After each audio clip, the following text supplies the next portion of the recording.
Right now, Dr. Fauci is facing an extraordinary backlash from leaders in the Republican Party who are ramping up their criticisms after the public disclosure of thousands of Dr. Fauci's emails.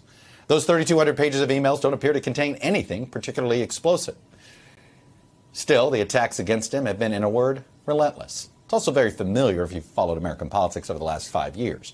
This is an attempt to weaponize something that that's kind of harmless and try to create a controversy. We've seen this with emails before, haven't we? Republicans are calling for his ouster and trying to tie him to various conspiracy theories, largely, it seems, in an effort to excuse or maybe paper over the former president's disastrous handling of this pandemic. The result, Dr. Fauci now finds himself at the center of the GOP's pandemic messaging, which is a place that a public health official like him does not like to be. Frankly, it's what's happened to a lot of public health officials on the state and local level. So many of them ended up leaving their jobs. We're going to talk about that with him, too, especially at a time when there's still so much more work to be done. And we still have a lot of important questions that the public needs answered about this virus.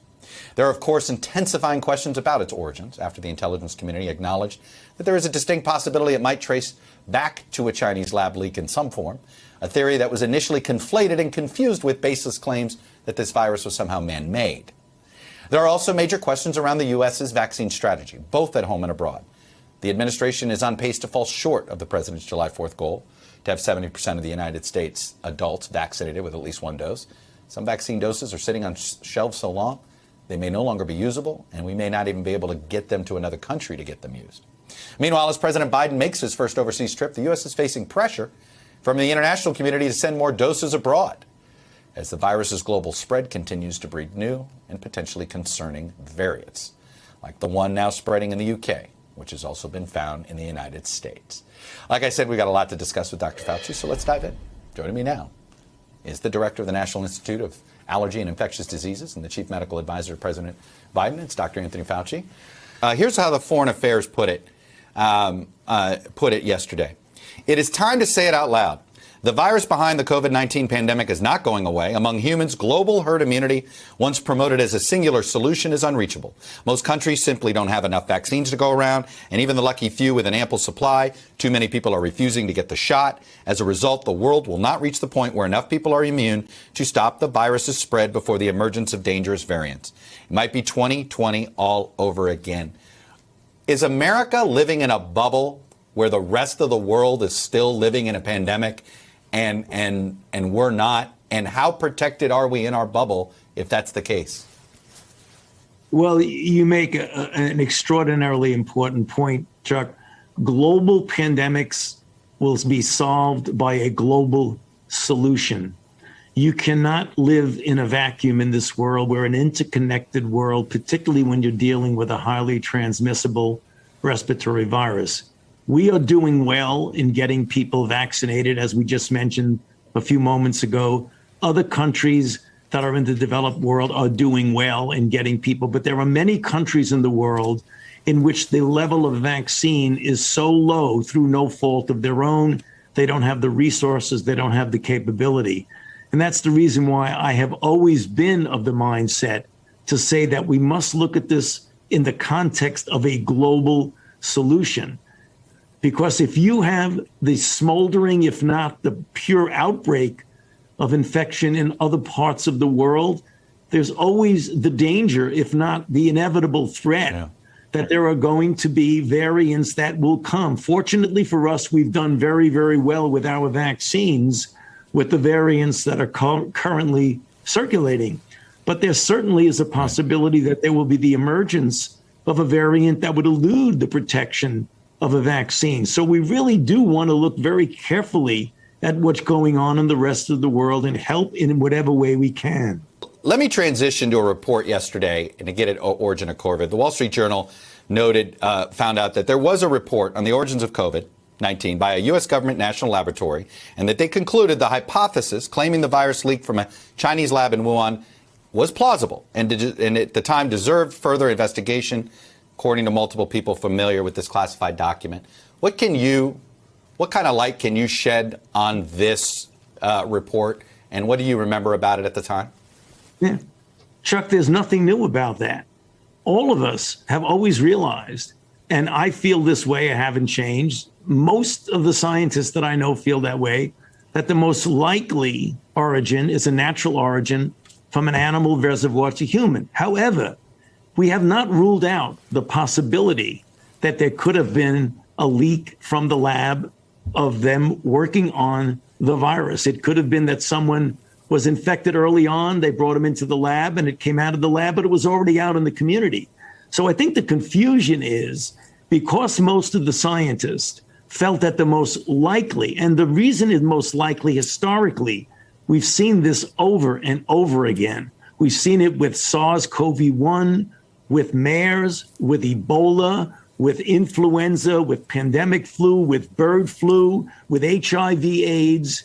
That's what you see all the time. That happens when you have the animal-human interface.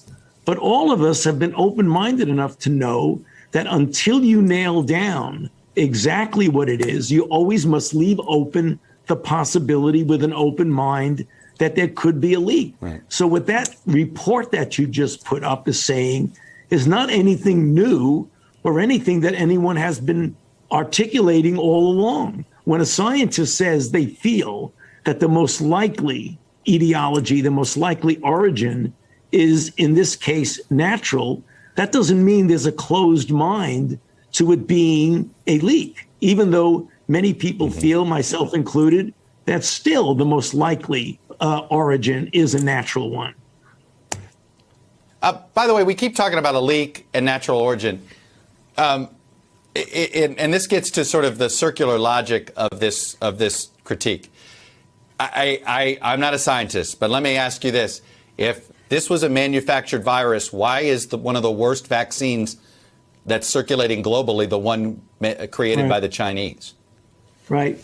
I think you may have mentioned it in the run into the show, Chuck, very accurately, that what I think people conflate and maybe get confused when they say leak. There's two ways of looking at that.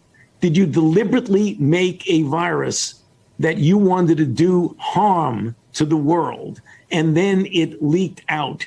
Well, why would the Chinese want to make a virus that equally kills them as kills other people? So that's the reason why when you talk about that's really way out there and like off the off the chart. The other one is, were they there working with something in which they made somehow manipulating the virus and then it leaked out? Certainly that's a possibility. Nothing that we've seen, if you look at the virus, looks like that it might have been manufactured in the laboratory. When you get the virologist, the evolutionary phylogeneticists who know virology, look at that and says, we don't see any fingerprints there. It looks like that. I mean, this idea about a furin cleavage site, that happens with other viruses. It's happened with coronaviruses. So there's the possibility. You always want to keep an open mind.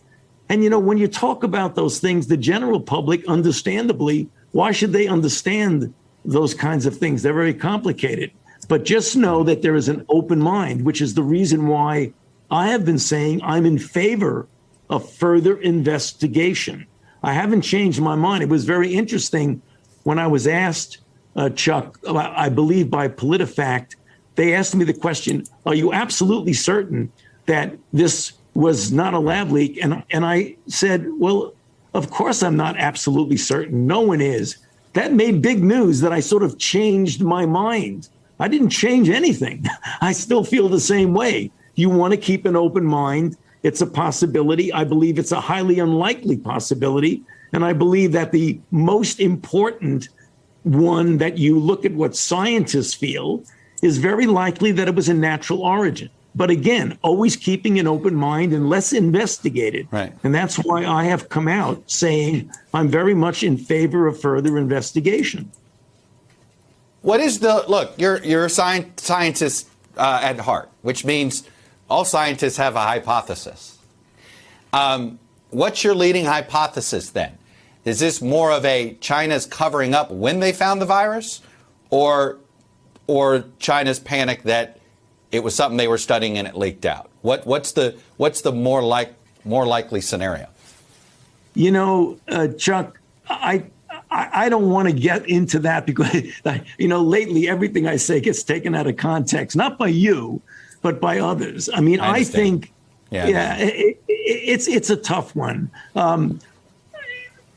What could certainly have happened is that there was disease in China that, when viruses start to infect humans, they often have to adapt better. So there could have been infection going on there for a while that was undetected. And then when it adapted itself well, starting to make really very clinically apparent disease, they started to recognize that. And then they started to study it. The answer is, Chuck, I don't know what went on there. I don't.